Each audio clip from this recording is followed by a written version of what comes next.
ನಮಸ್ಕಾರ ಸ್ನೇಹಿತರೆ, ನಾನು ನಿಮ್ಮ ರಣಧೀರ ರಾಂಪುರ.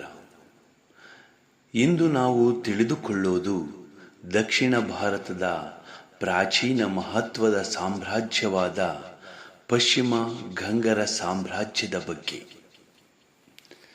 ಕ್ರಿಸ್ತಶಕ ಸುಮಾರು 325ರ ಸುಮಾರಿಗೆ ದಕ್ಷಿಣ ಭಾರತದಲ್ಲಿ, ಅದು ಕರ್ನಾಟಕದಲ್ಲಿ ದೊಡ್ಡ ಬದಲಾವಣೆ ಸಂಭವಿಸಿತು. ಆ ಸಮಯದಲ್ಲಿ ಕದಂಬರು ಮತ್ತು ಪಲ್ಲವರು ಇವರ ಪ್ರಭಾವ ನಿಧಾನವಾಗಿ ಕಡಿಮೆಯಾಗುತ್ತಿತ್ತು. ಇದೇ ಸಮಯದಲ್ಲಿ ಉದಯಿಸಿತು ಹೊಸ ಶಕ್ತಿ, ಗಂಗ ಸಾಮ್ರಾಜ್ಯ. ಈ ಮಹಾ ಸಾಮ್ರಾಜ್ಯದ ಸ್ಥಾಪಕ ಕೊಂಗಣಿ ವರ್ಮ ಅಥವಾ ದಡಿಗ. ದಡಿಗರವರು ಗಂಗ ಸಾಮ್ರಾಜ್ಯವನ್ನು ಸ್ಥಾಪಿಸಿ ದಕ್ಷಿಣ ಭಾರತದ ಇತಿಹಾಸದಲ್ಲಿ ಹೊಸ ಅಧ್ಯಾಯವನ್ನು ಆರಂಭಿಸಿದರು. Rise of western Ganga dynasty, ಪಶ್ಚಿಮ ಗಂಗರ ಉದಯ. ಪಶ್ಚಿಮ ಗಂಗರು ದಕ್ಷಿಣ ಕರ್ನಾಟಕದಲ್ಲಿ ಸುಮಾರು ಕ್ರಿಸ್ತಶಕ 325ರಲ್ಲಿ ಉದಯಿಸಿದರು. ಇವರ ಉದಯಕ್ಕೆ ಪ್ರಮುಖ ಕಾರಣಗಳು: ಸಾತವಾಹನರ ಪತನದ ನಂತರ ದಕ್ಷಿಣದಲ್ಲಿ ರಾಜಕೀಯ ಶೂನ್ಯತೆ ಉಂಟಾಯಿತು. ಸ್ಥಳೀಯ ನಾಯಕರು ಸ್ವತಂತ್ರ ರಾಜ್ಯಗಳನ್ನು ಸ್ಥಾಪಿಸಲು ಅವಕಾಶ ಸಿಕ್ಕಿತು. ಈ ಸಂದರ್ಭದಲ್ಲಿ ಕೊಂಗಣಿ ವರ್ಮ ಮಾಧವ ಅಥವಾ ದಡಿಗ ಗಂಗವಾಡಿ ಪ್ರದೇಶದಲ್ಲಿ ತನ್ನ ಸ್ವಂತ ರಾಜ್ಯವನ್ನು ಸ್ಥಾಪಿಸಿದನು. ಗಂಗವಾಡಿ 96,000 ಎಂಬ ಪ್ರದೇಶ ಇವರ ಆಡಳಿತ ಕೇಂದ್ರವಾಗಿತ್ತು.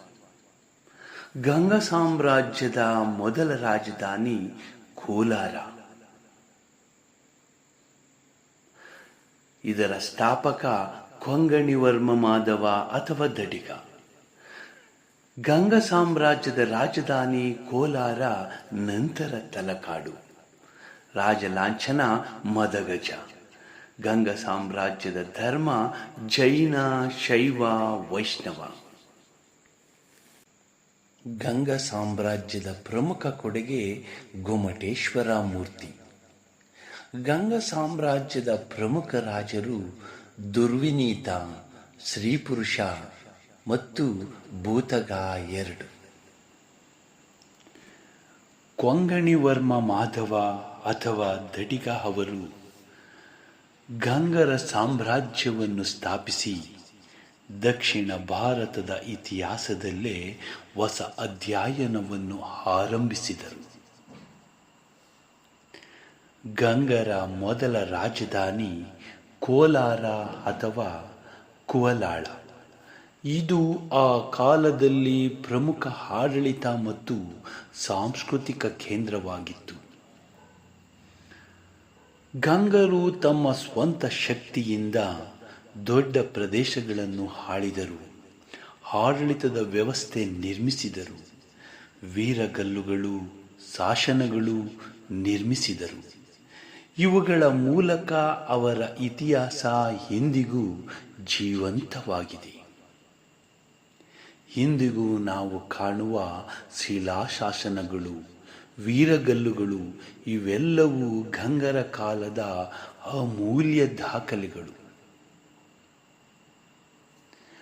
ಪಶ್ಚಿಮ ಗಂಗರು ದಕ್ಷಿಣ ಭಾರತದ ಇತಿಹಾಸದಲ್ಲೇ ಮಹತ್ವದ ಸ್ಥಾನ ಪಡೆದ ಸಾಮ್ರಾಜ್ಯವಾಗಿದ್ದು, ಅವರ ಆಡಳಿತ, ಸಂಸ್ಕೃತಿ ಮತ್ತು ಯುದ್ಧ ಪರಂಪರೆ ಇಂದಿಗೂ ಶಿಲೆಗಳಲ್ಲಿ ಜೀವಂತವಾಗಿದೆ.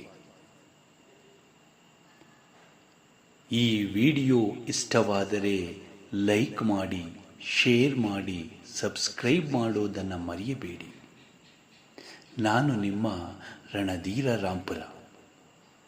ವಂದನೆಗಳು. ಇನ್ನಷ್ಟು ಇತಿಹಾಸದ ವಿಡಿಯೋಗಳಿಗೆ ನಮ್ಮ ಚಾನಲ್ ಜೊತೆ ಸೇರಿ.